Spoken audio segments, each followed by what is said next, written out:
Ya, ahí sí. Gracias a Diego. Se me había olvidado. Me había embalado. Ya, ya, entonces, cuando uno cambia las cosas, tiene que cambiarlo directamente. Ya, cambiarlas todas. ¿M? Si vamos a tener, ¿cómo se llama? Bujías normales, ¿cómo se llama? Esta va a tener una menor duración que la de iridio platino. ¿Ya? La idea de cómo se llama, de tener elementos de estos que son consumibles, ¿ya? Porque pues, son consumibles, eh, eh, no me va a durar la vida completa del vehículo, ¿ya? Cambiamos todo el conjunto. Si vamos a cambiar, por ejemplo, correa, ¿ya? Correa o cadena, también hay que cambiarlo todo. Ya vamos a ver también ese tema de lo que es el sistema de distribución. Eh, Creo que la vez pasada me preguntaron el filtro de aceite se debe cambiar cada dos. No, el filtro de aceite se tiene que cambiar. ¿Ya? Si yo cambio aceite, tengo que, ¿cómo se llama? Cambiar directamente el filtro. Respecto justamente al combustible, se pide cada 60.000 o hasta 100.000. Yo diría cambio lo más seguido posible. ¿Por qué motivo? Porque no sé ¿cómo se llama? No tengo cómo comprobar, aquí estamos en Chile, ojo, aquí estamos en Chile, no tengo cómo comprobar que realmente el combustible esté en buen estado. Ojo, no es que quiere decir que nada tenga un mal sistema ¿cómo se llama? De refinería respecto a su combustible, no. Yo aquí le tengo, se lo digo de experiencia propia, ¿ya? El problema que tienen muchas estaciones de servicio, especialmente la más antigua, que no hacen mantenciones respectivas a su estanque. Entonces, eh, sismo, terremoto, falla constructiva, por ejemplo, ¿qué tipo de falla constructiva? Estoy yendo a otro tema para que me entiendan un poquito. Muchas veces hay ciertas fallas constructivas en las cuales cuando hago un estanque, no compacto la zona ¿cómo se llama? Del estanque, ¿ya? No llego a una gran numetría o a un nivel de compactación tal que me soporte una carga. Entonces, si no compactan, se asienta el estanque, y una pequeña fisura y se contamina, ¿ya? Qué sé yo, cuando estoy llenando, estaba lloviendo, me entró lodo, ¿vale? Hay sistemas de depuración, de limpieza, exacto, pero lamentablemente no lo hacen a veces, ¿ya? ¿Por qué lo digo? Porque yo participé como en cuatro construcciones, ¿ya? Cuatro construcciones de cómo se llama de estanque, de estaciones de servicio que me dedican justamente al sistema de distribución de combustible, ¿ya? Y no solamente de combustible, sino también de gas, ¿ya? En estas famosas eh, estaciones de servicio que entregan eh, GLP y GN, ¿ya? Gas natural y gas licuado. Entonces, eso. Entonces, sí, como no tengo la claridad de que realmente el producto que yo estoy comprando sea al 100%, haga el cambio de combustible, lo que aumente, o sea, no, disminuya el tiempo. Y eso que va a traer consigo que tenga usted la claridad y tenga usted la certeza o la confianza, mejor dicho, que los inyectores le va a durar mucho más, ¿ya?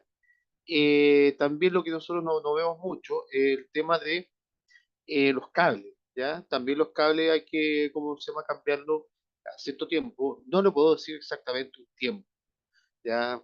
Cada 60.000 o cada 80.000, ya que muchas veces los cables, si son los cables originales, a veces hasta los cables originales tienen problemas. Porque, por ejemplo, ustedes saben que por normativa, ¿ya?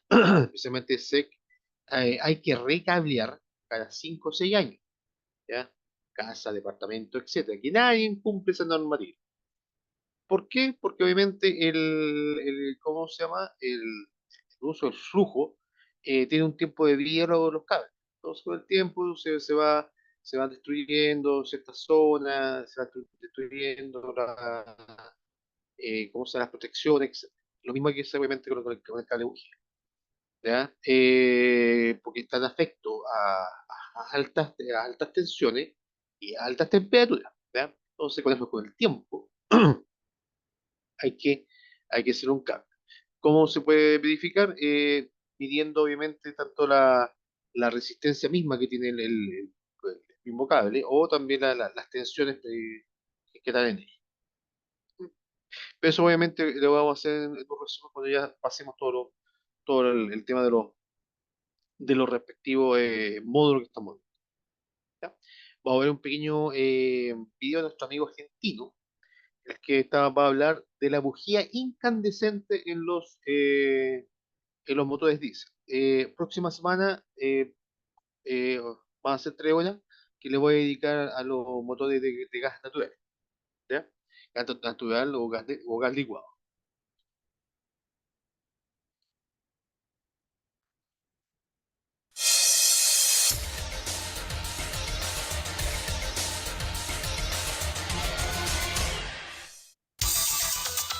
Los vehículos de última generación incluyen componentes altamente sofisticados, suspensiones con una capacidad de grip, de amortiguar, de conducir, de facilitar fabulosas, electrónica por todos lados, climatización, equipos de sonido, pero todo eso no serviría absolutamente para nada si el motor no arranca. En los motores de encendido por chispa, bueno, una parte de la responsabilidad la tiene la conocida bujía, pero le quiero hablar más específicamente del diésel. Y la operación de arranque también en el diésel está supeditada a una bujía. Mañana de mucho frío. Subimos a nuestro vehículo diésel, conectamos el contacto y el vehículo arranca. Bueno, los nuevos motores diésel tienen una relación de compresión mucho más alta, cámaras de combustión muy desarrolladas, una excelente pulverización. Y con eso alcanza para que prenda. En climas muy fríos no. Hace falta algo más que se llama la bujía diésel, que también está metida dentro de la cámara. Tiene un extremo que se va a poner incandescente, estoy hablando de 800, 900 grados, y ese extremo incandescente va a ayudar a que todo ese proceso de combustión se inicie normalmente, la combustión sea buena, no queden residuos dentro del motor y por el caño de escape no salgan todo tipo de porquerías, ¿de acuerdo? Esto tiene que ser extremadamente confiable. Se desarrolla para que dure sin inconvenientes, dependiendo del tipo de motor, entre 5 a 10.000 operaciones de arranque. Si yo me tomo un promedio de 4 arranques por día, si lo extiendo en el tiempo a 10.000 ciclos, son algo así como casi 7 años sin fallar. ¿Quién es el alma de todo esto para que no falle? Esta resistencia. Está hecha de un material basado en cobalto. Es una resistencia progresiva que va cambiando su valor en función de la temperatura para que reciba cantidad de corriente en tiempo y forma para alcanzar su temperatura y ponerse todo incandescente de nuevo en tiempo y forma. ¿Cómo voy a probar este resortito que le digo cariñosamente? Con una máquina que lo va a estirar. Se acepta que este tiene que resistir en tracción hasta 1 kilogramo. Le muestro cómo va a quedar después del ensayo. Esta es una que ya se sometió al ensayo y no se rompió. Cuadruplica el valor que pide la norma para asegurar la vida. Este capuchón, este extremo, que es el que se va a poner incandescente, está hecho de un tubo de acero inoxidable de altísima calidad, porque esto va a estar expuesto a todas las combustiones del motor. Esto que está acá, que parece sencilla arena, en realidad es óxido de magnesio. Es una arena de altísima calidad que tiene propiedades aislantes muy buenas, aún en condiciones extremas. Se va armando todo el tubito, se va colocando la resistencia, se arma todo y se llega a este componente. Este aparatito que tenemos acá es un sistema de prueba de bujías diésel, aplicándole una tensión y una corriente similar a la que va a suceder en el momento que usted le da arranque al motor. Y vamos a ver cómo se ponen realmente incandescentes en serio. ¿Cuánto tiempo tardan? El máximo 4 segundos. Con esos 4 segundos sea más que suficiente para que aún en las condiciones más críticas de baja temperatura se pueda producir el encendido. ¿Cómo hacemos para saber si esto está armado correctamente? Recurrimos a las radiografías. Radiografía de una bujía diésel, donde están los componentes que le estuve indicando. La resistencia principal, y si usted se fija, es ese óxido que le decía de magnesio, esa arena, entre comillas, que es la que está haciendo, por un lado, de aislante, y por el otro lado, rellenando todo esto, facilita que se disipe el calor y que todo esto se caliente uniformemente.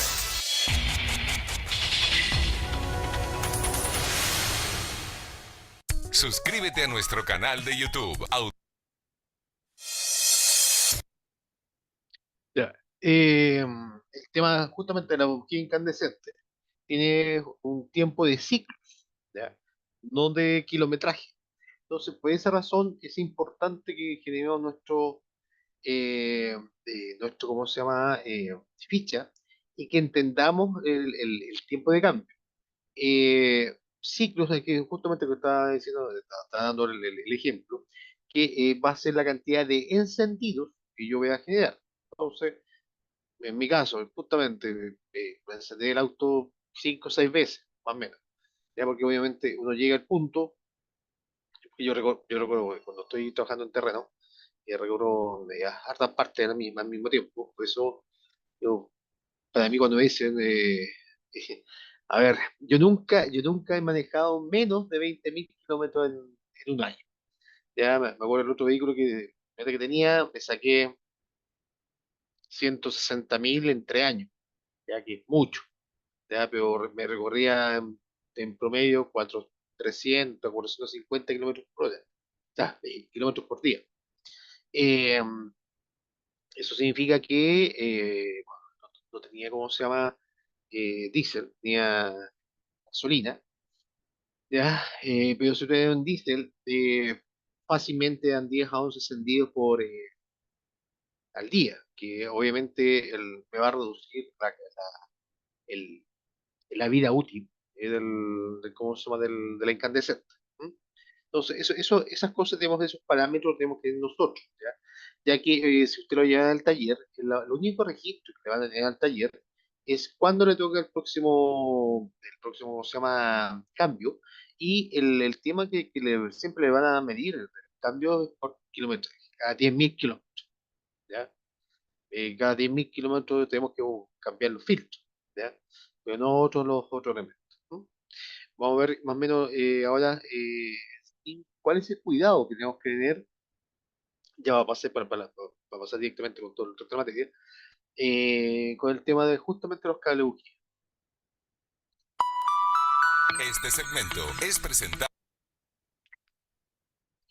por Mayorista de Repuestos Rural Santa Fe.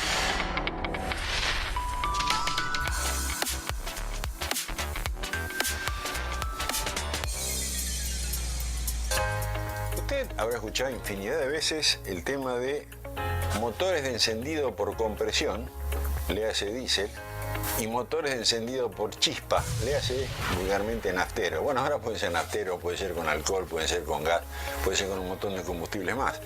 Pero la combustión no se inicia como en el caso del diésel, que la compresión es tan alta y la temperatura resultante de esa compresión es tan alta que la mezcla se inflama por sí sola. Acá no. Acá formamos una mezcla que tratamos en lo posible de que no se inflame por sí sola, porque eso se llama detonación, rompe todo el motor. Entonces le proveemos una chispita. Claro que esa chispita está saltando en condiciones bastante desfavorables, porque está saltando en una mezcla de un combustible con aire y está comprimida, es decir, aumentó su densidad. Es decir, que esa chispita tiene que tener energía, porque si no, no salta, ¿ok? Entonces ahí empiezan a jugar tres cosas. ¿Quién genera la electricidad para que esa chispita salte? ¿De qué manera lo hace? ¿Quién lleva esa electricidad hasta la bujía? Y finalmente la bujía. Si vamos a hablar de quién genera la electricidad, la bobina, y la bobina tiene una particularidad. Trabaja con una corriente bastante baja, pero con una tensión que es altísima. Puede llegar a tener alegremente a los 25.000 volts. Para que se prenda la mezcla hace falta una potencia, o sea, una cantidad de energía en un tiempo muy cortito que es liberada dentro de la cámara, entonces ahí la mezcla se prende, si no, no se prende. En este caso, la corriente que pasa a través de esos cables que llevan hasta que salta la chispa ahí dentro de la bujía, es una corriente baja, muy baja. Además, hasta a veces tienen una resistencia interna, esos cables, para tratar de controlar esa corriente y tratar de evitar campos electromagnéticos y compañía que hacen ruido, que por ejemplo usted no puede escuchar la radio. O ahora que los vehículos tienen un altísimo contenido de electrónica, afectar esa electrónica, afectar por ejemplo la famosa ECU, la Electronic Control Unit, que maneja todo el auto, no solamente el motor. Entonces hay diferentes tipos de cables para diferentes situaciones. Lo que tienen en común es, primero tienen que soportar temperatura. ¿Cuánto? Y le diría que están especificados para casi 200 grados, en algunos casos más de 200 grados. En segundo lugar, tienen que tener flexibilidad. ¿Por qué? Porque están conectados a una cosa, a otra, no están necesariamente a través de un caño y nada por el estilo, justamente por el tema eléctrico, y se están moviendo, aire, lo que sea, tienen que tener flexibilidad. Aparte de flexibilidad, tiene que tener resistencia, porque eso está sometido a todo tipo de vibraciones, así que no puede ser cualquier cable. Respecto de las bujías, los combustibles con plomo tendían a depositar plomo. Los combustibles con mala calidad, mala curva de destilación, tendían a depositar carbono. Y los motores ya muy gastados tienden a depositar aceite. Y todo eso son todas cosas que atentan contra el salto de chispa. Y exigen cada vez más a las bobinas y exigen cada vez más a los cables. Consecuentemente, de nuevo, tenemos que tener cables de alta calidad. Todo el sistema tiene que ser de alta calidad. Afortunadamente, los nuevos combustibles y también los lubricantes no tienen tanta tendencia a dejar depósitos. Entonces la bujía tiene más durabilidad, no hay que andarla toqueteando. Y casi le diría que han triplicado, cuadruplicado la vida que tenía una bujía normal. Un consejo, esto más para el particular que para el mecánico, ya lo sabe. Cuando usted saque un cable de una bujía, no lo agarre del cable. Pero lo más probable es que tire y se quede con un pedazo de cable en la mano. Agárrelo siempre del capuchón, ¿correcto? Y sáquelo del capuchón, porque eso es una forma segura. Cerrando esto, cuando vaya a cambiar los cables, sea usted mecánico, sea usted particular, utilice componentes que sean similares a los provistos por fábrica. Componentes de calidad. Este segmento fue presentado por Ya, sigamos entonces con la materia. Vamos a ver, déjeme revisar un poquito. Vamos a ver hoy día, a ver, no se escucha. No vi.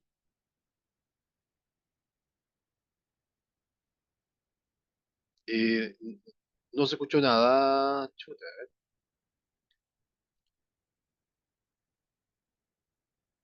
ahí voy a hacer una prueba.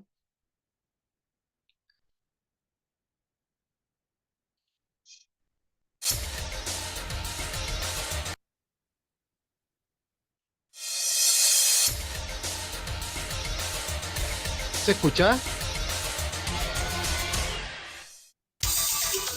Sí, se escucha. Ah, ya. Gracias, gracias. Fuerte y claro. Muchas gracias. Ya, entonces, vamos a ver un poco de lo que es la materia. Vamos a tratar de llegar lo más posible para ya empezar con las otras partes de los, ¿cómo se llama? De los módulos. Vamos a ver un poquito cómo se llama de,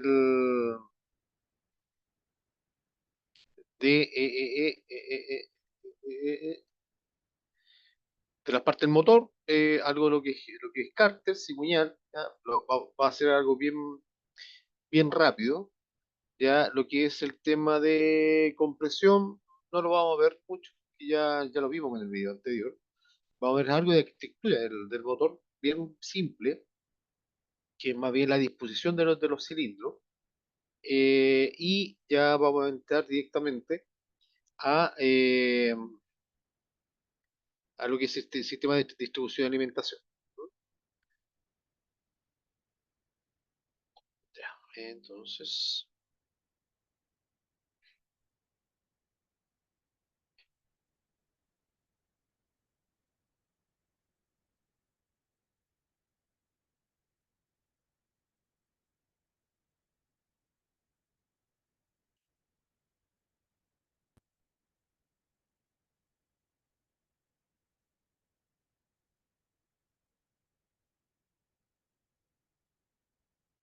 Ya. Ojo, el cárter lo voy a ver más eh, con mayor claridad o con mayor cosa en el tema de lo que es la módulo de lubricación, ya que ahí vamos a hablar también de las bombas de aceite, ¿ya? En algunos motores también tenemos bombas de agua, ¿ya? Que es parte de cómo sistema de refrigeración. Que ojo, que algunas bombas de agua están también unidas en el sistema de distribución, ya que después es importante verificar el tema de las correas y cadenas, depende del modelo que tengan ustedes. Entonces, cárter. Cárter es la parte inferior del motor donde se encuentra el cigüeñal, los cojines del cigüeñal y el volante de inercia. En el cárter está depositado el aceite del sistema de lubricación. Su parte inferior tiene un tapón para el vacío de. El cárter generalmente está provisto de aletas en su parte externa para mejorar la refrigeración de este y mantener aceite a una buena temperatura, ¿ya? Que oscila generalmente entre los 80 y 90 grados. ¿Ya? Y me va a decir, ¿por qué el tema de la refrigeración? Te recuerdo que también no solamente el sistema de aceite está pensado, o sea, el sistema de lubricación está pensado para lubricar, limpiar, para sellar, para proteger, sino también para refrigerar. Te recuerdo que que el aceite refrigera en sí todo el sistema de combustión, me refiero a lo que es pistón biela, ¿ya? En la parte superior ¿cómo se llama? Del pistón está todo lo que es combustión, ¿ya?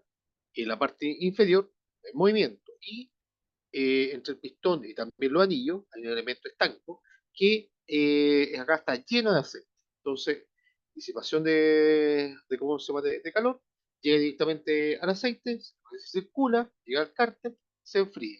Y así va ¿cómo se llama? Oscilando ¿cómo se llama? Eh, la refrigeración misma del motor interno. Entonces, tenemos en sí dos sistemas dos formas de refrigerar. Sistema de refrigeración, que ya lo vamos a ver, por aire, por agua y por aceite también. ¿Ya? Además de eso, interiormente por el tema del aceite. Ojo, que muchas cajas, ¿ya? Especialmente cajas automáticas CVT, no conozco bien los otros modelos, pero sí por lo menos CVT Nissan, la caja también está refrigerada, ¿ya? También por un sistema de lubricación de aceite. ¿Mm?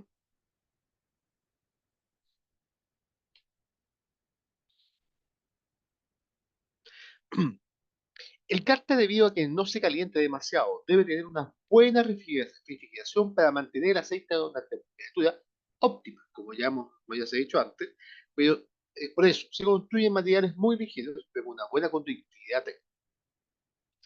El material más usado es aluminio, aunque se le mezcla pequeñas porciones de cobre. En el cárter encontramos cigüeñal, cojinetes de cigüeñal y volante de motor. Si el cigüeñal es el encargado de transformar el movimiento de la biela en movimiento rotatorio circular. Junto con el pistón de la biela, se considera la pieza más importante del motor. El cigüeñal es un eje provisto de manivelas, contrapesos, dentro de los cuales generalmente se encuentran edificios de lubricación. Acá, ¿ya? Donde va como sea conectado el sistema de lubricación y estos mismos van lubricando los cojinetes. Creo que vi un video. El, la biela obviamente tiene un movimiento y gira en torno al eje. Por esa razón, esta zona siempre está lubricada para disminuir la fricción.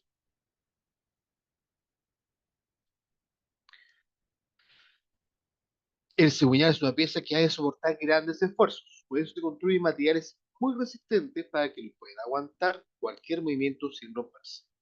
Los cigüeñales normalmente se fabrican de acero al cromo molibdeno con cobalto y níquel. Cojinetes. A ver, voy a retroceder un poquito para que ¿Dónde va el cojinete? ¿Dónde estás? ¿Dónde estás?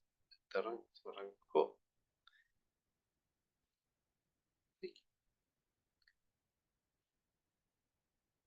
Acá.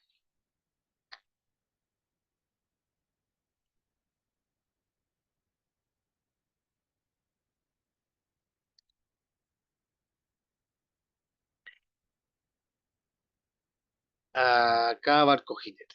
¿Ya? En esta zona. ¿Ya? Es como en sí el jinete es un buje, ¿ya? Es un buje de cómo sea rotación, donde tiene, ¿cómo se llama? Cualidades que permite, ¿cómo se llama? El roce, por esa razón el tipo de fabricación que tiene. Y además, ya como lo he visto acá, gracias a este sistema de lubricación, siempre va a estar lubricado, ¿ya? Con una pequeña capa. Ojo que también la cantidad de capas que se inyecta tiene que ser de un límite. Si no, en vez de generar, ¿cómo se llama?, una lubricación, va a generar una corrosión por fricción.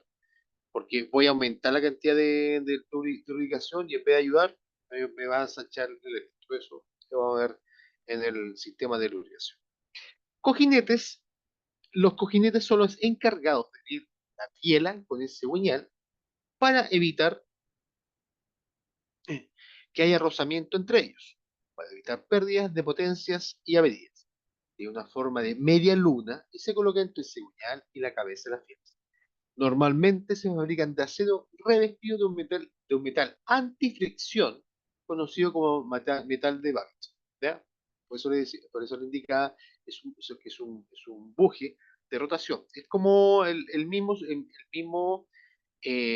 misma idea que tiene para el tema de rodamiento. Rodamiento gira en torno son dos láminas que giran en torno justamente a unas bolas, ¿ya? Eso permite un giro con un bajo coeficiente Ross. Aquí no hay bolas, por el tamaño que tiene, ¿ya? Es una lámina antifricción, ¿ya? Es que justamente un buje que se utiliza en muchos elementos mecánicos. Por ejemplo, hay bujes de bronce, hay bujes de carbono, ¿ya? Incluso para el tema de los timones, ¿ya? Timones de ¿cómo se llama? De barco. Yo utilizaba dos tipos de polímeros, ¿ya? Plástico, ¿ya? Uno que era un polímero, era una poliamida, ¿ya? Con alto contenido de carbono, ¿ya? O también lo que se hacía era un teflón, ¿no? ¿Usted conoce los teflón, lo que se ocupan en cómo se llama en cafetería? No, pues este era un trozo de teflón de entre 110 a 150 milímetros de diámetro, ya que todavía no recuerdo el precio. Un trozo de ese teflón, un teflón con carbono o con virutas de bronce, que es un elemento con un bajo coeficiente de roce, ¿ya? Ese trozo de 150 milímetros de diámetro y 20 centímetros de alto, 20 centímetros, fluctuaba entre valor comercial 2,5 millones, 3 millones de pesos. ¿Mm? Que eso se mecanizaba y justamente se utilizaba para un sistema del timón y también, sí, del timón precisamente. ¿Por qué se hacía de ese elemento? Porque es un elemento que siempre estaba ahí estanco, ¿ya? Sin mayor mantención y que era difícil ¿cómo se llama? De desmontar. Entonces tenía que ser un elemento que tenía que sabía que me iba a responder bien en las condiciones maestras. Los cojinetes tienen que estar construidos con gran exactitud. Cualquier mala construcción de este puede hacer funcionar mal el motor. Por eso en caso de avería se ha de cambiar inmediatamente. Volante de motor. ¿Ya? Este es el volante de motor. ¿Ya? El volante de motor o volante de inercia es el encargado de mantener estable en el momento que no se acelera.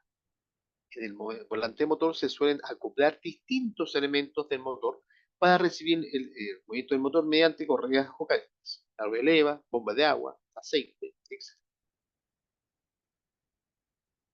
El volante motor es una pieza circular que ofrece una resistencia hacia el acelerado o desacelerado. En el momento en que el motor no se acelera, es decir, la fase de admisión, ¿ya? Compresión y escape, ahí no acelero. O sea, no es que tenga, no, no es que yo no esté acelerando, ¿ya? Simplemente no hay no hay una aceleración propiamente tal dentro del ciclo. Solamente la velocidad del motor para que no haya una caída. El volante de motor puede estar construido de materiales distintos, dependiendo si queremos un volante de motor muy pesado o ligero. El volante motor pesado mantendrá mejor la velocidad del motor, pero perderemos algo de aceleración. Si el volante de motor es más ligero, tendrá a caer más de RPM, pero la aceleración del mismo será más rápida. Para eso los volantes ligeros se montan en motores con un número considerable de cilindros. La arquitectura del motor, esto lo va a pasar lo más rápido posible. En sí, la arquitectura del motor, ¿ya? Es para tener una idea, es es la disposición de los cilindros. Obviamente, dependiendo de la disposición de los cilindros, va a ser el tamaño del motor, ¿ya? Está, obviamente, en línea, en B, en W y, bueno, estrellas, los tipos de estrellas se ocupaban antiguamente no tanto en el tema automotriz, sino más que nada en lo que son aviones. ¿Mm? Así que esto lo voy a pasar lo más rápido posible. A la hora de construir un motor de combustión interna de cilindros, hay que diseñar primero cómo será la construcción del motor. La colocación de las piezas influirá en el comportamiento del motor, todo en las vibraciones y ruidos que creará. Un factor muy importante a la hora de construir un motor es la disposición de los cilindros. Cuando queremos construir un motor de varios cilindros, la disposición de los cilindros es la manera de cómo estarán colocados estos mismos. Los cilindros pueden estar colocados en líneas, o puestos en B, ¿sí? O puestos en B, o en W, o en estrella. A continuación se citarán algunas disposiciones para este tipo de motores.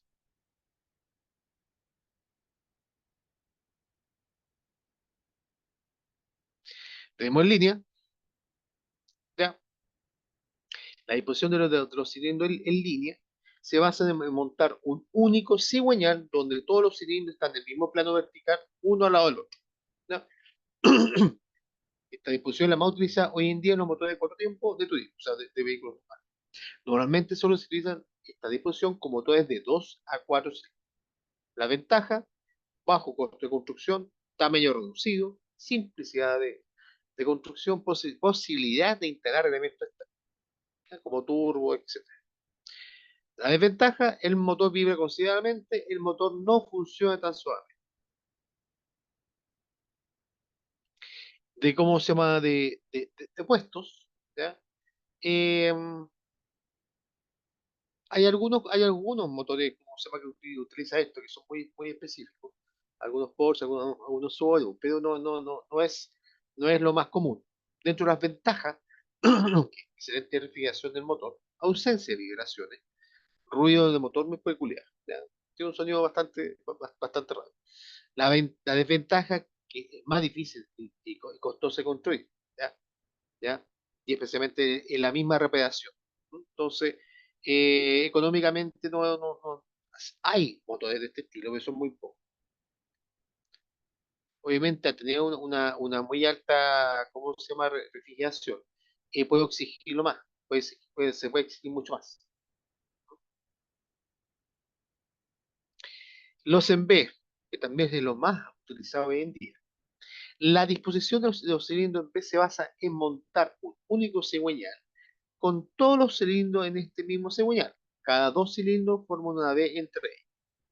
En la actualidad se utiliza mucho esta disposición para vehículos deportivos, tanto turismo como vehículos de competición. Esta disposición de cilindros puede contar en motores de 5, en realidad de 4 hasta 12. Muchas de las ventajas son ahorro en el espacio para motores de más de 4 cilindros, suavidad, baja sonoridad, pocas vibraciones. El par motor a bajas RPM es muy alto debido a las fuerzas conjuntas que actúan en el segundo. Una de las desventajas, que el peso es mayor que la disposición en línea y la construcción es mucho más costosa que en motor. En W, ¿ya? Esto ya es más de competición. ¿No? La disposición de los cilindros en W se basa en montar un microcigüeñal con todos los cilindros de este mismo. Se montan cuatro cilindros conjuntos en el mismo plano formando una W. Este motor se está empezando a utilizar en algunos turismos de grandes cilindradas de 8 a 16. ¿Ya? Eh, Ventaja, con un motor compacto robusto, ¿ya? Comportamiento muy parecido a la moto en B, aunque tienen una progresión más rápida y con mejores de par y bajas IRP.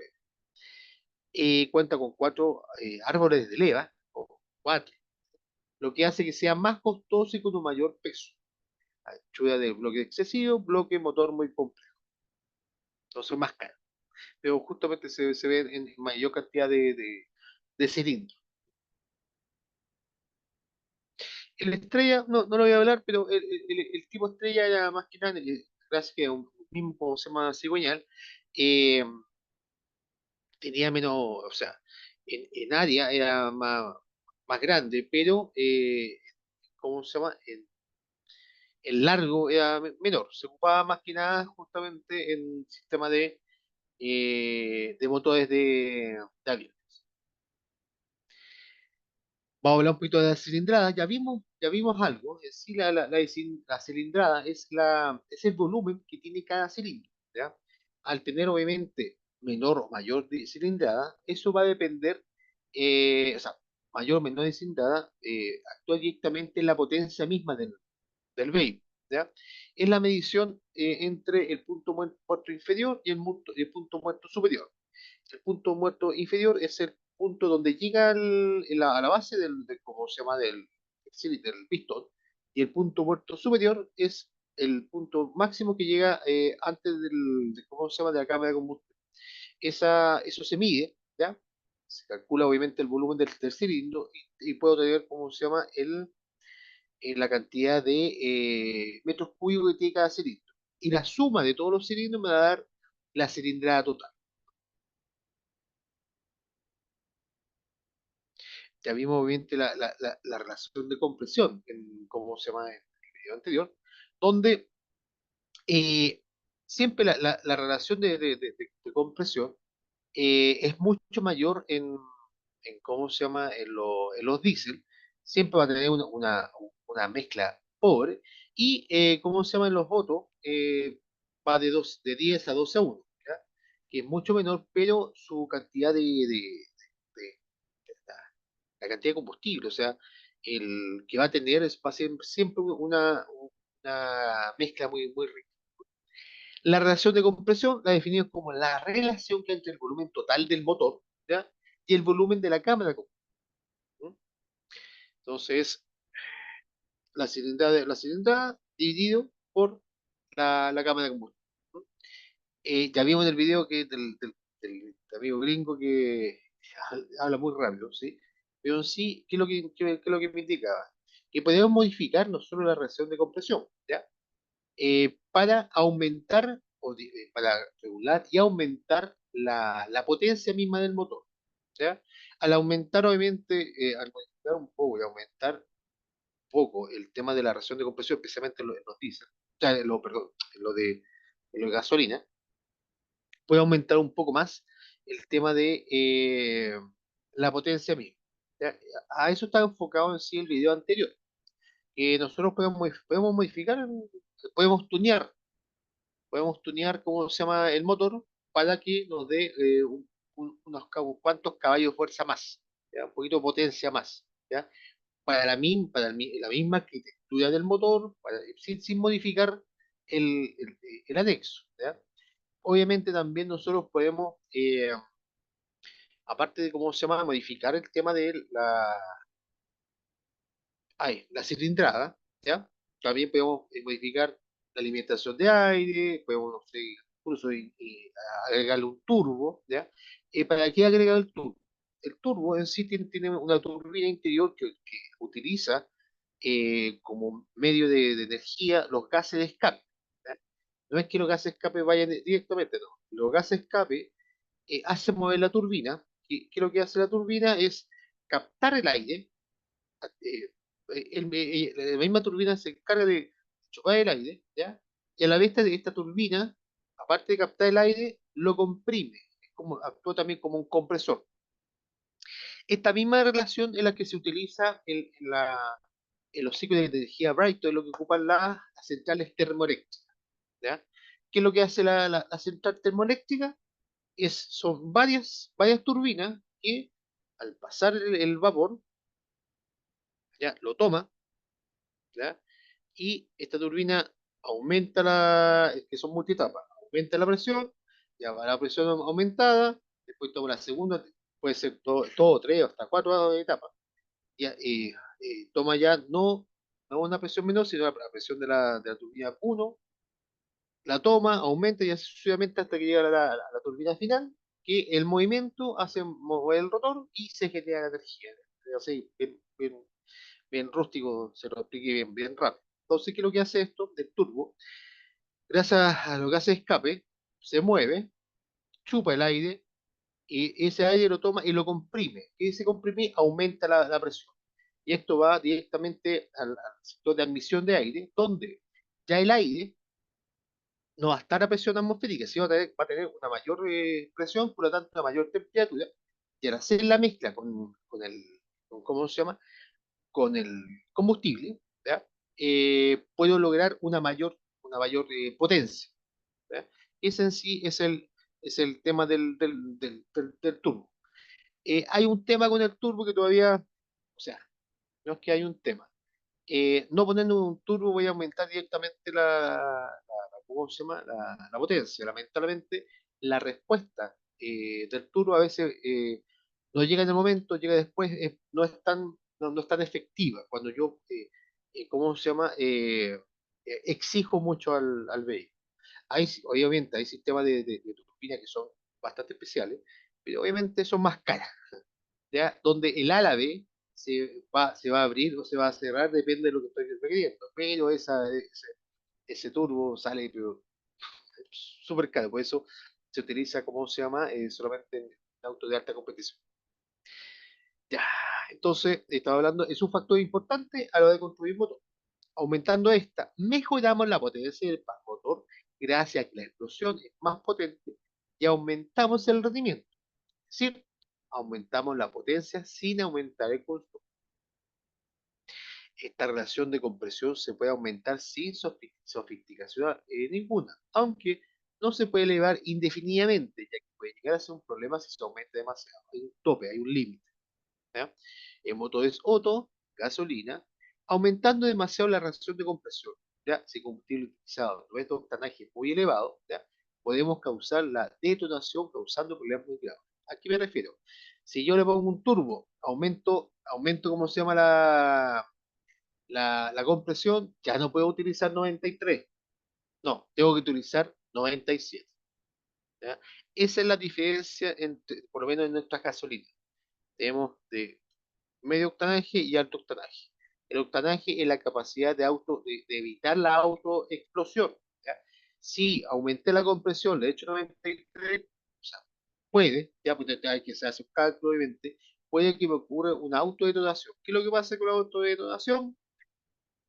Viene, ¿cómo se llama? Pues me puede fallar el motor, me voy a pitear un pistón, ¿ya? La idea es que si usted mejora su relación de compresión, tengo que utilizar 97. Así que ojo con los que tengan vehículos de gasolina con turbo, vean su manual, ¿ya? Y verifiquen cuál es el octanaje que le están pidiendo mínimo, ¿ya? Y mantengan ese octanaje y no bajen, no lo bajen, ¿ya? Porque bajar el octanaje en vehículos turbo puede ser peligroso a su motor. Ya, entonces, la reacción de compresión en motores Otto puede ser de hasta 12.1. ¿Ya? Por eso los motores diésel tienen un rendimiento muy alto, debido a que tiene relaciones de compresión muy altas. hasta 30 es A1. Este motor no tiene problema de detonación, aunque no se puede aumentar más debido a otros impedimentos del sistema de alimentación y el posible sobrecalentamiento. Eh, un pequeño ejemplo donde tenemos el índice de compresión. Al aumentar la compresión, aumento ¿cómo se llama? La eficiencia térmica. Eso más que nada lo que indica este gráfico.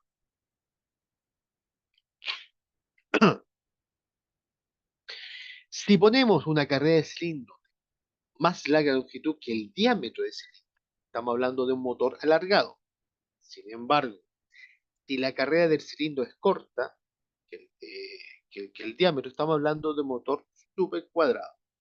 En el caso de una longitud de carrera corresponde con el diámetro, estamos ante un motor cuadrado. La potencia y el par desarrollados tanto en un motor para las mismas dimensiones alargados y otros muy cuadrados son muy parecidas, aunque uno frente a otro tiene distintas ventajas. Los motores alargados presentan las siguientes ventajas frente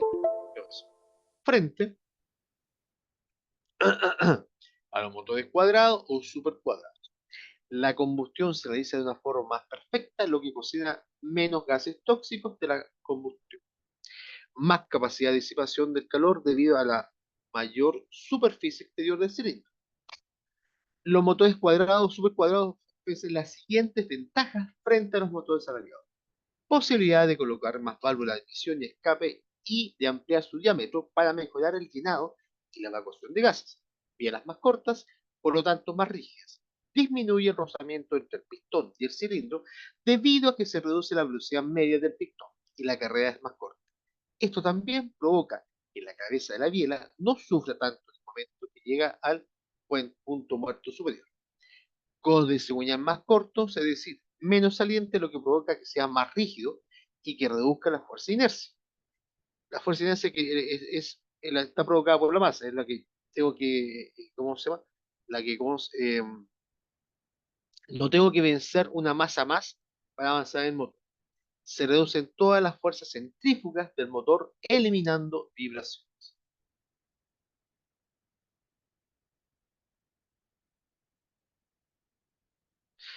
Exactamente, don Alejandro. A menor octanaje es más explosiva, ya que como estoy haciendo una compresión, ¿ya? Un motor a menor octanaje, tengo la posibilidad que me explote sin que actúe la chispa. Si tengo una autoexplosión, chao motor, ¿ya? Por esa razón, por favor, vean lo que dice, especialmente lo que tengan turbo de gasolina, ¿ya? ¿Cuál es el mínimo octanaje que tiene?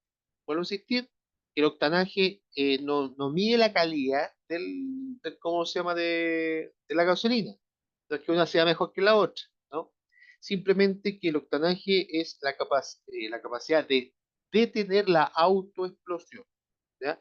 Porque la explosión, ¿qué la que tiene que iniciar? La chispa, ¿ya? La chispa, pum, ahí enciende todo, ¿ya? No puede, ¿cómo se llama?, explotar sin la chispa, porque imagínense, a ver, lo tengo ya. Tengo ¿cómo se llama? La cama de combustión, voy recién subiendo y si tengo una autoexplosión antes de llegar a la cámara, ¿ya? Me va a llegar acá y todo si tengo una autoexplosión, va a comenzar de forma indirecta y me va a dañar pistón, todo. Entonces, justamente donde Alejandro, a menos octanaje me puede explotar ¿cómo se llama? Sin chispa, ¿ya? A mayor octanaje tengo mayor, ¿cómo se llama? Control de la explosión misma de la gasolina. Entonces, por lo menos mi vehículo, como no tiene, ¿cómo se llama? Turbo, con 93 está muerto la risa, ¿ya? Pero lean su manual, qué es lo cuál es el octanaje mínimo que le pide el fabricante. Ya. Aquí ya llegamos al sistema de alimentación y distribución. vamos a ver un pequeño video ya de qué es lo que es el sistema de distribución. ¿Ya?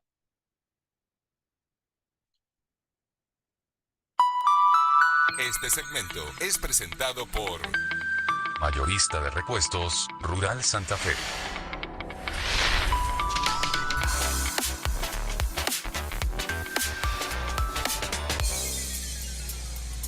Si yo a usted le hablo de sistema de distribución, es lo que se ocupa del sincronismo de un motor. Usted sabe que estos motores, los actuales, pistones que suben y bajan, hay válvulas que se abren. Voy a ver, verificar si realmente se está escuchando.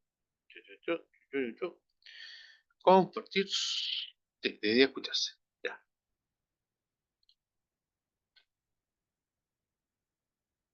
Estoy grabando, estoy grabando.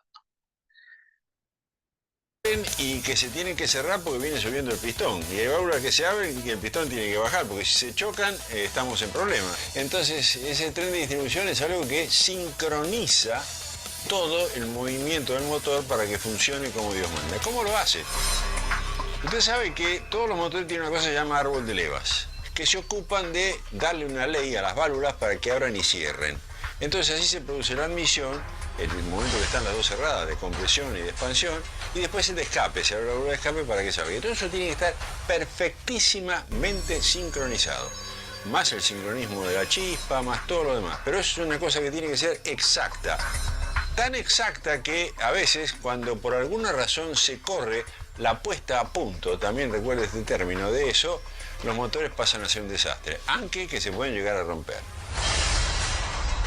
Y la mejor forma que puede tener una cámara de combustión es la de una semiesfera, porque la esfera es el cuerpo que tiene la menor superficie posible para el mayor volumen posible. Y si usted quiere aprovechar gases que se están expandiendo y que están calientes, con eso minimiza la pérdida de calor con esa forma semiesférica. Llegar a una semiesfera en una cámara de combustible no es para nada sencillo. Entonces hay formas aproximadas, pero eso obliga a que las válvulas estén arriba. Se inventó lo que se llama el OHC, Overhead Camshaft, árbol de levas a la cabeza. El negocio está en qué mueve ese eje de levas, quién lo hace girar. Los viejos motores sincronizaban ese árbol de levas con cadenas. Sincronizada la cadena con el eje del motor, con el cigüeñal, lo movía. Entonces surgió una cosa que en aquel momento fue una idea genial. Se puso por la parte externa del motor, en la parte de afuera, una correa que se llama correa de distribución.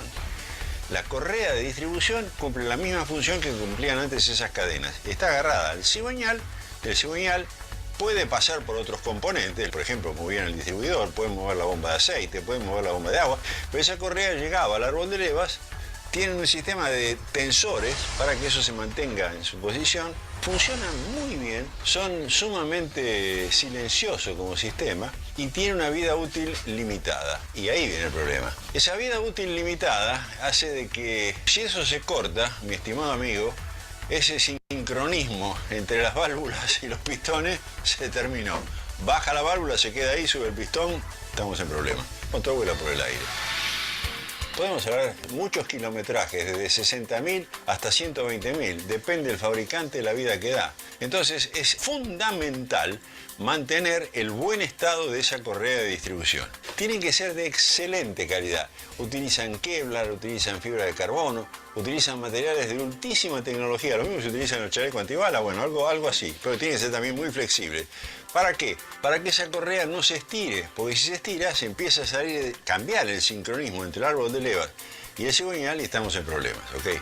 Si usted no la cambia, no cumple con los mantenimientos, le puedo asegurar que va a estar en problemas. Hoy en día la tendencia es eliminar esas correas de distribución y estamos volviendo al viejo sistema de cadena de distribución, ¿ok?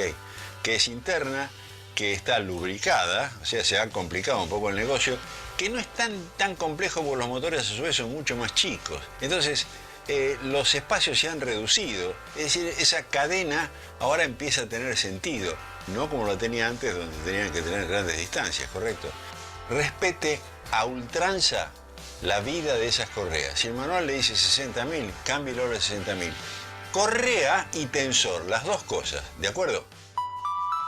Este segmento fue presentado por correa y tensor. Ahora vamos a ver la diferencia entre, no la diferencia, sino correa versus cadena. Ojo, que bueno, aunque le diga al mecánico, no, si el tensor todavía está bueno. Si tiene que cambiar el sistema ¿cómo se llama? De correa, cambie todo, ¿ya? Cambie todo, porque obviamente todo va trabajando en el límite. ¿Cuáles son las buenas? Son las mejores que tiene, especialmente los de correa, que a veces venden por kit, son los mismos que el fabricante de los que rodamientos. Dentro de los rodamientos, lo que más me gusta, obviamente SKF, genial, y también la línea NSK, ¿ya? Que son la línea japonesa de rodamiento, muy buena, ¿ya? Pero también hay un elemento NSK que también creo que hay bujía, hay otro elemento automotriz, pero por lo menos si me piden voy recomendar una marca, esos dos son bastante buenos, son los alternativos, ¿ya? A no ser que el fabricante también recomiende otro.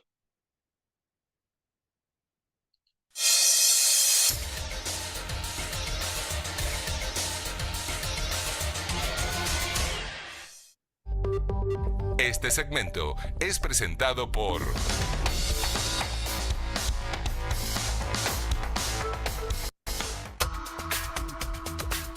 Usted sabe que los motores tienen un montón de componentes que están moviéndose, por eso le decimos motores alternativos, pistones que suben y que bajan, válvulas que abren y cierran, resortes, sincronizar, que todo funcione en el instante que tiene que funcionar, no es sencillo. Hay un viejo principio de física que dice que dos sólidos no pueden ocupar simultáneamente el mismo volumen. Usted se lo imagina. Entonces, si hay una válvula que está abierta y un pistón que sube y se encuentra con la válvula, termina en un desastre. Es más, hay motores que tienen sistemas de admisión y de válvulas variables, que de acuerdo a la carga y de acuerdo a las revoluciones por minuto, esos puntos de admisión y de escape y ese ángulo de cruce varía. Lo que sincroniza todo eso es el famoso sistema de distribución. Y el sistema de distribución está vinculando todos esos movimientos que hay con el movimiento del eje del cigüeñal propiamente dicho. ¿Cómo lo hace? Usted sabe que todos los motores tienen una cosa que se llama árbol de levas, que se ocupan de darle una ley a las válvulas para que abran y cierren. Entonces así se produce la admisión, el momento que están las dos cerradas, de compresión y de expansión, y después el de escape, se abre la válvula de escape para que salga. Y todo eso tiene que estar perfectísimamente sincronizado. Más el sincronismo de la chispa, más todo lo demás. Pero eso es una cosa que tiene que ser exacta. Tan exacta que a veces, cuando por alguna razón se corre la puesta a punto, también recuerde este término de eso, los motores se pueden llegar a romper. Los motores han ido evolucionando. Los viejos motores sincronizaban ese árbol de levas con cadenas. Sincronizada la cadena con el eje del motor, con el cigüeñal, lo movía. Entonces surgió una cosa que en aquel momento fue una idea genial. Se puso por la parte externa del motor, en la parte de afuera, una correa que se llama correa de distribución. La correa de distribución cumple la misma función que cumplían antes esas cadenas. Está agarrada al cigüeñal, esa correa llegaba al árbol de levas, tiene un sistema de tensores para que eso se mantenga en su posición. Funcionan muy bien, son sumamente silenciosos como sistema y tienen una vida útil limitada. Podemos hablar muchos kilometrajes, desde 60.000 hasta 120.000, depende del fabricante la vida que da. Tienen que ser de excelente calidad.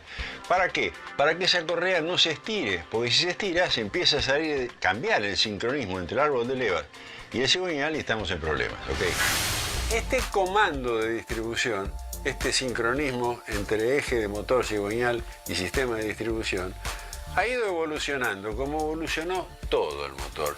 Hoy en día la tendencia es eliminar esas correas de distribución y le cuento, todos los motores de alta calidad de hoy en día están usando este sistema.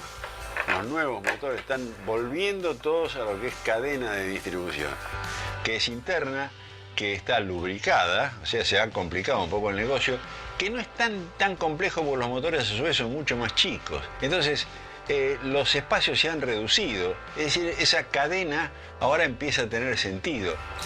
Esta cadena de distribución funciona bien sí y solo si tiene la calidad que tiene que tener. Porque fíjese que son todas pequeñas piecitas vinculadas con pernos. En fin, esto es una cosa bastante, si bien repetitiva, pero bastante compleja en la cantidad de piezas. Usted me oye hablar a mí de cadena y de correa, pero en realidad tengo que hablarle del kit, del conjunto de distribución. Porque cuando por alguna razón llegue el momento de reemplazar los componentes de la distribución, hay que reemplazar todo el conjunto. Yo no puedo reemplazar uno porque se me gastó uno, entonces cambio el que se me gastó y el resto lo dejo. No, la lógica dice que si este se gastó es porque todos los demás, si está bien dimensionado, ya están también suficientemente gastados. Entonces pensemos en reemplazar el conjunto de distribución. Eso implica la cadena, los tensores, los patines, las juntas, en fin, todo el conjunto, el kit es el que debe ser reemplazado. Pero tiene que estar bajo una sola consigna: calidad. Si esto no tiene la calidad suficiente, mi estimado amigo, olvídese de su motor.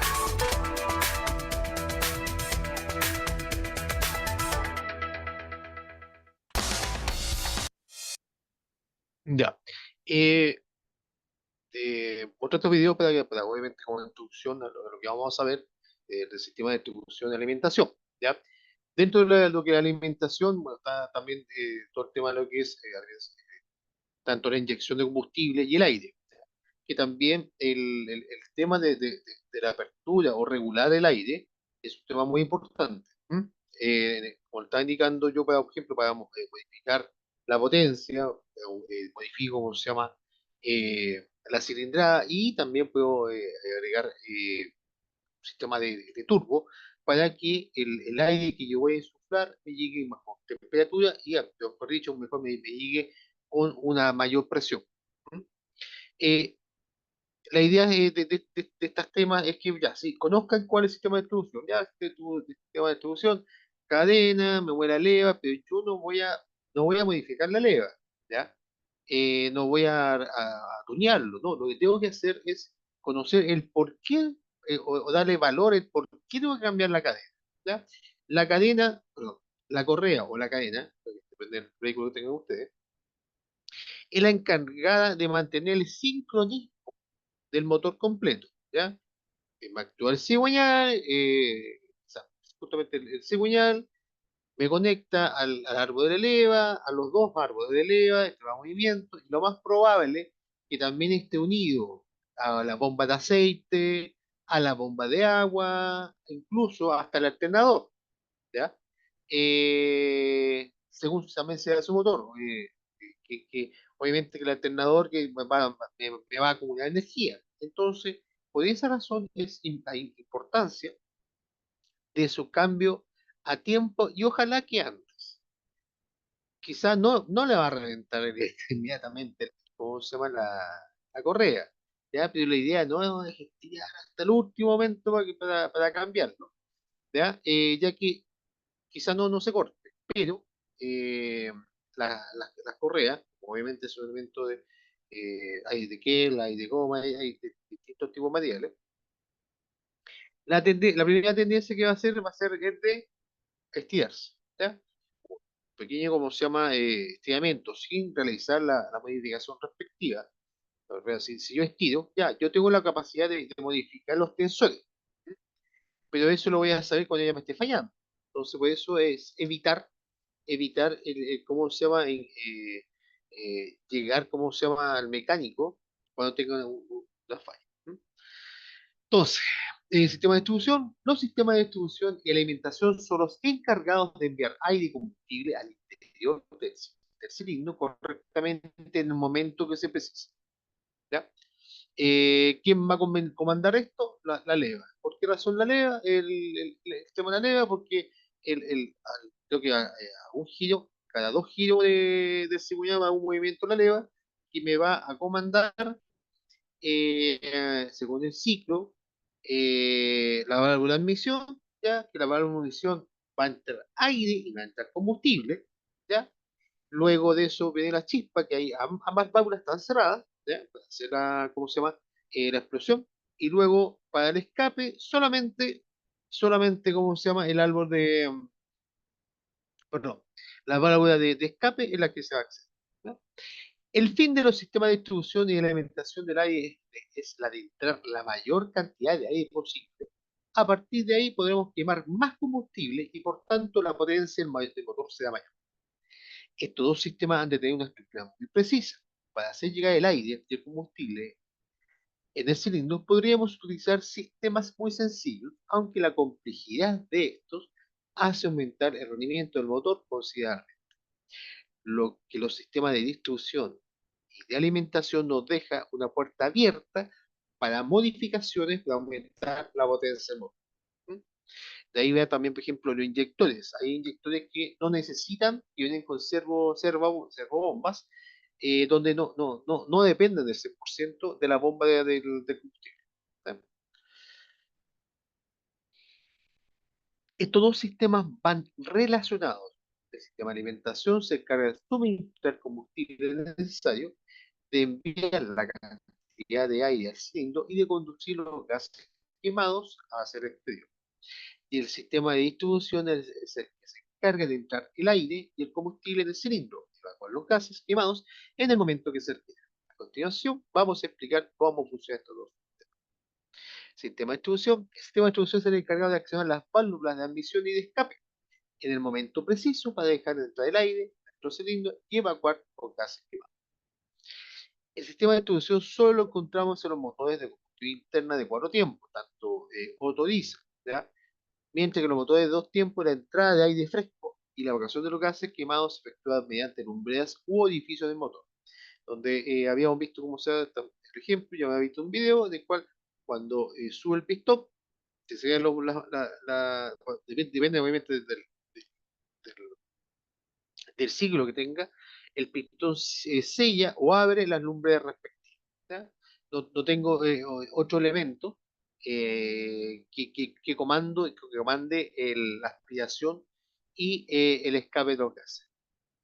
La válvula de admisión se ha de accionar en el momento que la pieza que empieza la admisión, es decir, cuando empieza el ciclo después de la fase de escape, y el pistón está en el punto muerto superior.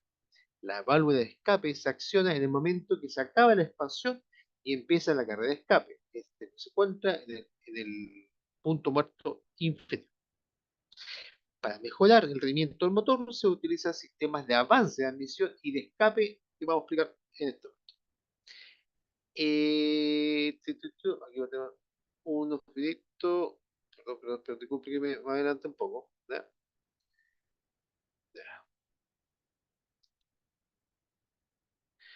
El avance de admisión es un sistema que adelanta la apertura de la válvula de admisión para mejorar el llenado de los cilindros y por tanto aumentar el rendimiento del motor. En el momento que el motor está efectuando la carga de escape, la válvula de escape está abierta para evacuar los gases, Cuando el pistón está en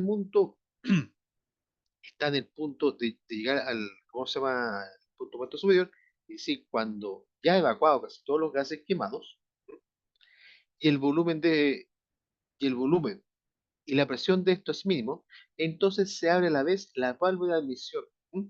Estos gases frescos van entrando en el cilindro, mientras que los de escape van evacuando del siguiente frente. A esto se le llama avance de admisión o cruce por avance. Con esto conseguimos que la válvula de admisión esté abierta mayor tiempo, ya que no solo está abierta la carrera de admisión, sino que también está abierta parte de la carrera de escape, como se ha citado en el párrafo anterior. De esta manera, el llenado del cilindro es mucho más eficaz y podemos conseguir potencias y regímenes de giro superiores. Para evacuar los gases de escape de una manera más eficaz, se utiliza un avance de escape.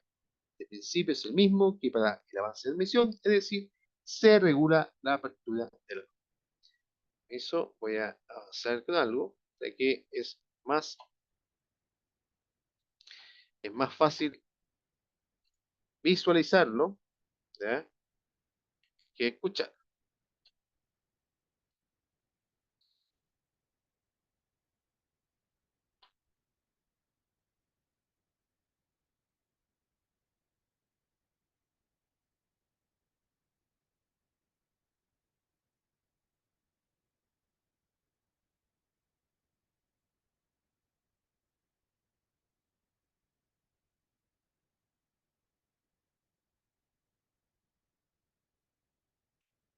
vamos a ver un poquito del video, lo que es el tema un poquito del sistema de admisión del aire, ¿ya?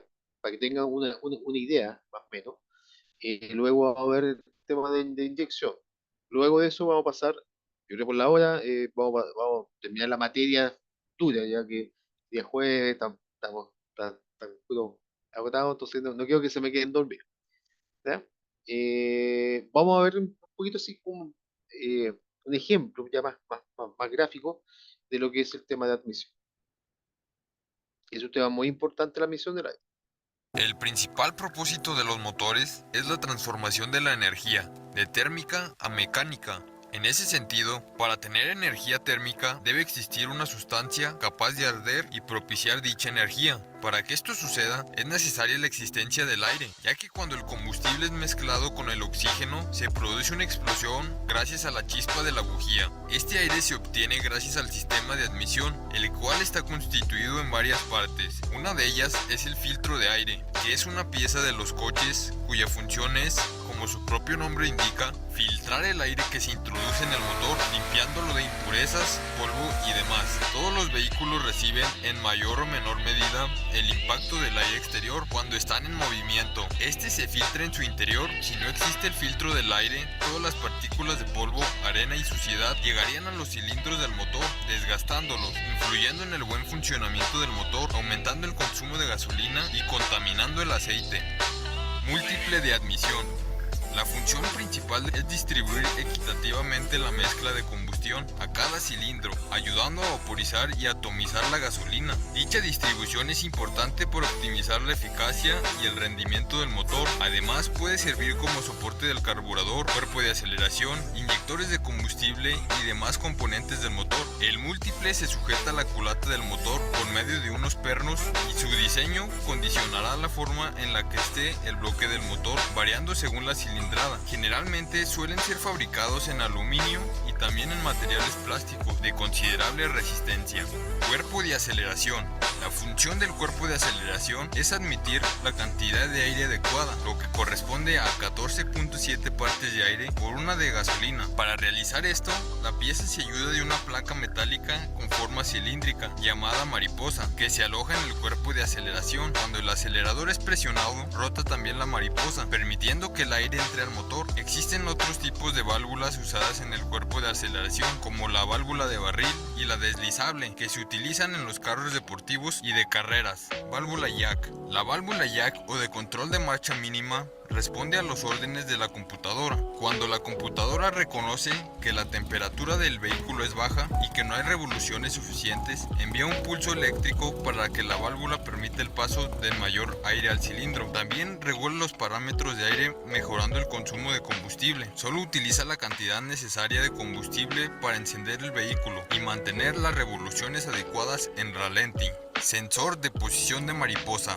Este es un sensor que tiene la misión de informar a la computadora la posición que tiene la mariposa del acelerador. Esta última valida los parámetros, los compara y realiza diferentes ajustes para lograr que el motor funcione de forma correcta para poder responder a los requerimientos del conductor. La ubicación de este sensor es generalmente en el armazón del acelerador y conectado al cuerpo de aceleración. El sensor TPS está construido en su parte interior de forma muy similar a la de un potenciómetro. Cuando varía la posición de la mariposa, varía también la resistencia y por tanto el voltaje. Esta variación es inversamente proporcional. El accionamiento de la mariposa depende de forma directa con el pedal del acelerador. Sensor de flujo de aire. Este sensor internamente funciona mediante un hilo metálico muy fino, el cual se encuentra a muy alta temperatura. En el momento que comienza a entrar el aire, enfría este hilo y las cargas cambiantes de aire causan un efecto diferente sobre la temperatura del hilo. Su señal es interpretada en gramos por segundo caudal. Al entrar un mayor flujo de aire al motor, se aumentan las revoluciones por minuto y la computadora usa esta información para controlar la mezcla de aire-combustible y el ajuste del encendido. Este sensor lo podemos ver incorporado en el sistema de admisión del vehículo, lo más próximo al filtro del aire del motor.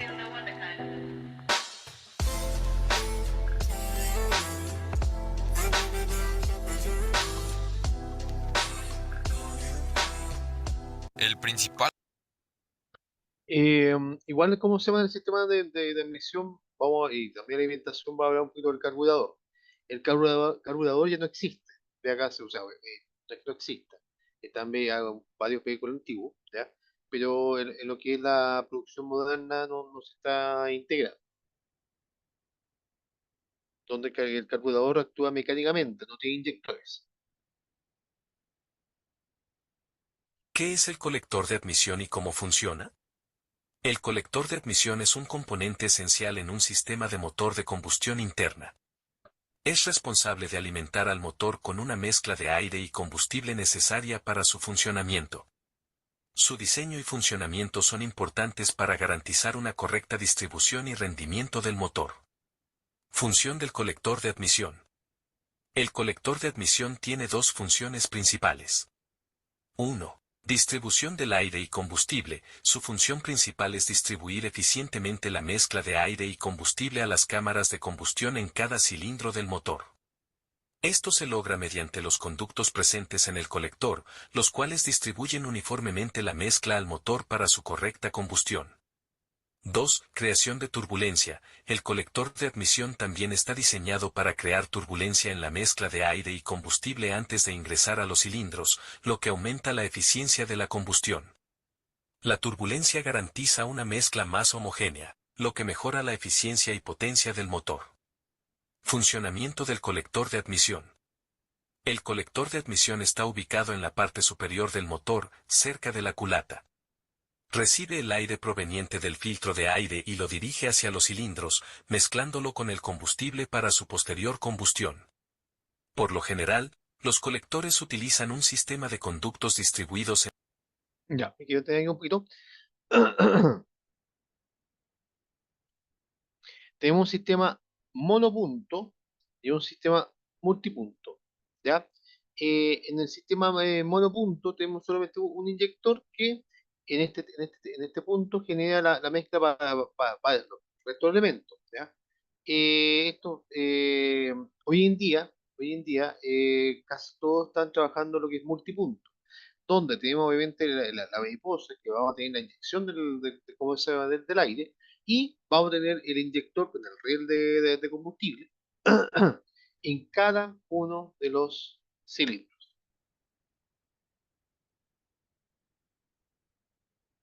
múltiples ramas para garantizar una distribución uniforme de la mezcla al motor. Estos conductos pueden tener diferentes longitudes y diámetros, según el diseño del motor y los requisitos de rendimiento. Además, el colector de admisión suele tener una válvula de mariposa ubicada en la entrada para controlar la cantidad de aire que ingresa al motor en función de la demanda de potencia. Esta válvula se abre y se cierra en función de la posición del acelerador, permitiendo una regulación precisa del flujo de aire.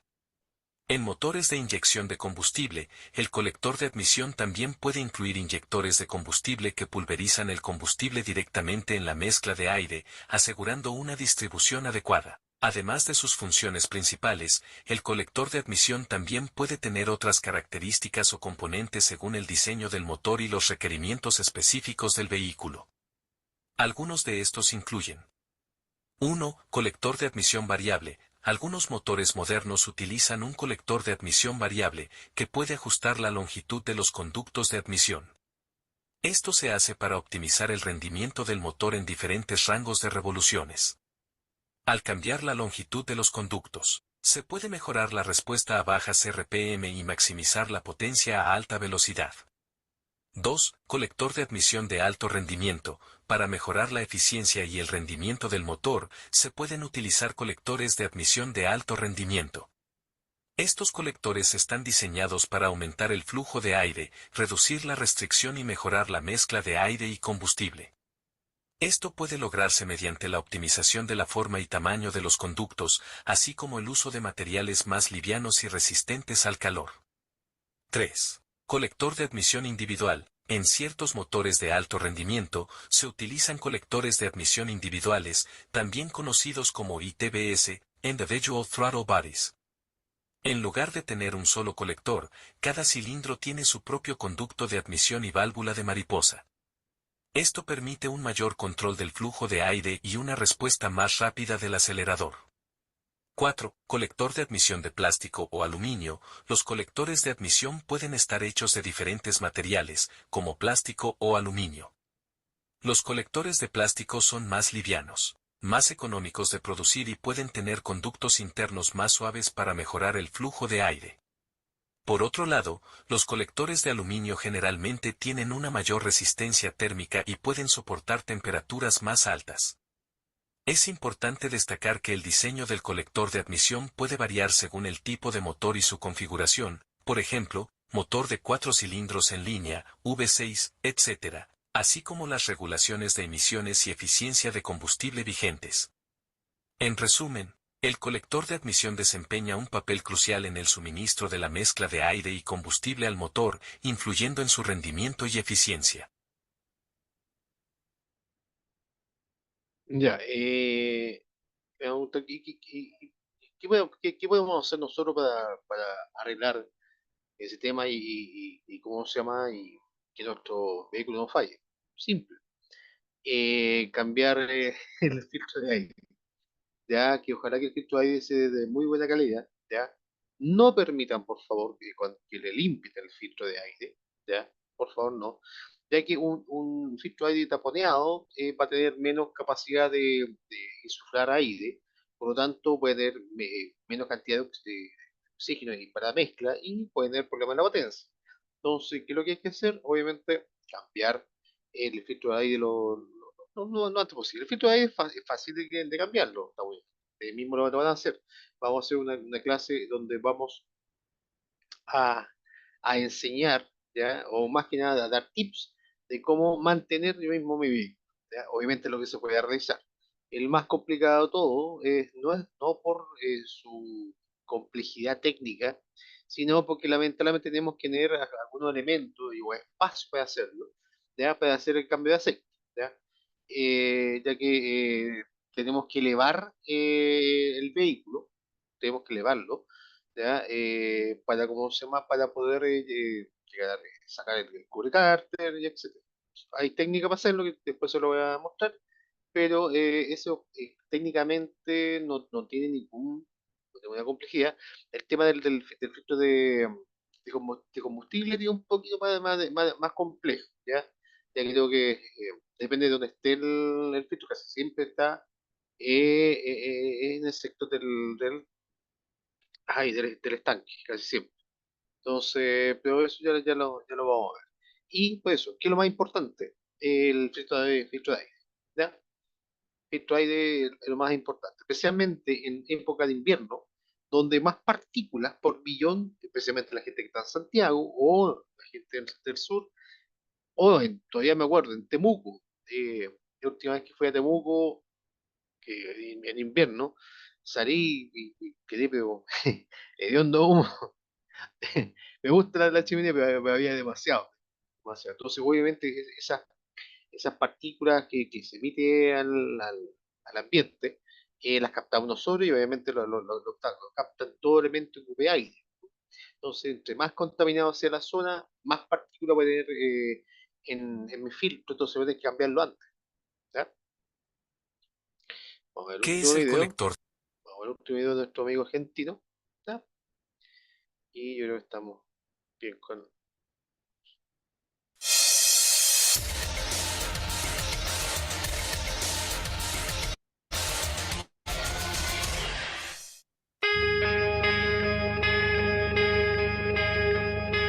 En varias oportunidades hemos hablado de los turbocompresores. Ya, acá vamos a hablar netamente, porque nadie me ha dicho que después vamos a hacer ejercicio, me dice qué tipo de vehículos tiene, pero lo vamos a hacer cuando estemos haciendo el tema más de mantención.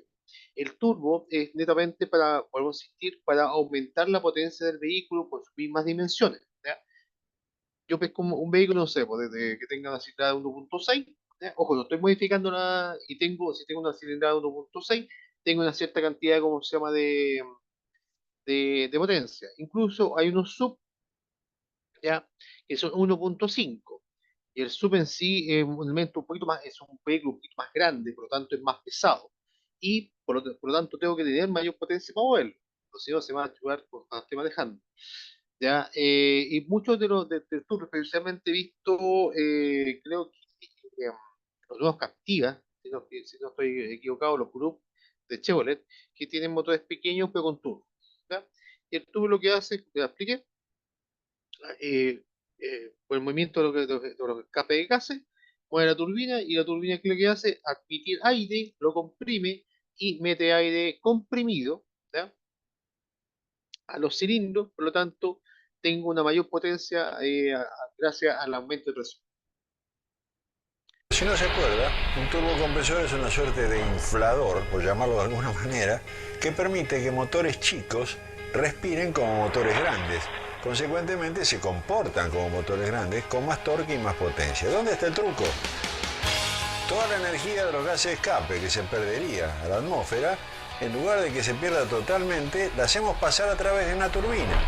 Esa turbina está conectada con otra turbina y esa otra turbina hace las veces de compresor. Entonces, toma aire de la atmósfera, lo comprime y lo que llega al motor es aire comprimido, aire a presión. Cuanto más aire usted dispone en la cámara de combustión, más combustible puede agregar. Cuanto más combustible puede agregar, cada vez que salta la chispa, más energía se libera. Consecuencia, torque y potencia. ¿Qué es un turbo de geometría variable? A ver, usted vio que los aviones, en algún momento, los aviones a hélice me refiero, están en pista y tienen las hélices y aceleran y el avión no se mueve y prácticamente no está tirando aire para atrás. ¿Por qué? Porque tienen las aletas, correcto, de la hélice, las tienen lo que se llama en bandera. Es decir, están prácticamente perpendiculares al plano de giro, entonces no mueven aire. Y esas paletas están preparadas para ir aumentando el ángulo y en la medida que aumentan el ángulo empiezan a mover cada vez más aire. Los turbos de geometría variable son algo muy parecido a eso. Cuando usted viene en un régimen de giro, de funcionamiento suave, despacio, y lo pisa, no todos los turbos se comportan igual. Hay algunos que tienen lo que se llama el lag. El lag es el retardo entre que usted pisó el acelerador y el motor realmente le hizo caso y respondió. Y que es molesto y peligroso, porque hay situaciones en que usted pensaría que el motor le va a responder instantáneamente, no responde instantáneamente. Y cuando lo hace de golpe y le pega un salto. Entonces con eso hay que tener mucho cuidado. ¿Se puede arreglar eso?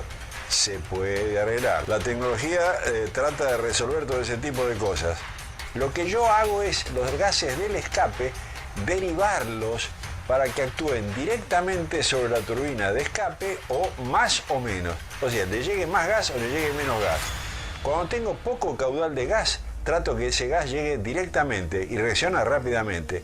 Cuando tengo mucho gas, lo derivo y entonces la reacción no es tan brusca. Es decir, yo suavizo el comportamiento del motor y si eso está bien hecho, prácticamente no me doy cuenta de que tengo un turbo. El motor acelera, responde y cuando quiero andar para ir a misa o ir a las compras lo puedo hacer perfectamente bien. Pero si en algún momento tengo que acelerar por la razón que sea, el auto va a responder de manera casi instantánea sin tener que padecer ese bendito lag. ¿De acuerdo? Eso es un turbo de geometría variable. Una solución muy inteligente que es un turbo que por momentos se comporta como un gran inflador y por otros momentos es casi inexistente. Están conformados tanto en admisión como en escape, normalmente más en la admisión que en el escape. Cuando yo quiero ponerle más carga, más presión, el ABB tiene la posibilidad de poner más carga, mover más volumen o generar más presión. Cuando no lo necesito, menos presión, ¿ok? Eso es un turbo de geometría variable, ni más ni menos que eso. Suscríbete a nuestro canal de YouTube. Ya, quise hacerlo como se llama, un poquito más resumido, para verificar en sí la importancia de la admisión de aire. ¿Ya? ¿Dónde nosotros estamos metidos? En cambiar los filtros de aire. Si tenemos turbo, ahí el sistema ¿cómo se llama? De filtrado distinto, ¿ya? Pero no, tampoco es, ¿cómo se llama? Tan complicado. También, respecto, ¿cómo se llama? Verificar dentro del manual de usuario, ¿ya? Cuál es el octanaje mínimo que se requiere para este tipo de vehículos, ya que al insuflar presión de comprimido, tengo posibilidad de una autoexplosión, que se explote solo el combustible, si tengo, como se llama, un combustible de menor octanaje. ¿Ya? Son las 22:59. Como siempre, muchas gracias por su asistencia. Próxima semana vamos a terminar todo lo que es el sistema de admisión y inyecciones, y luego vamos a pasar, yo creo que ya directamente, y tenemos que ver el tema del gas, ¿ya? Y tengo tarea pendiente para justamente cuando estemos pasando el sistema de inyección de combustible, vamos a ver el tema del cambio del filtro de este mismo.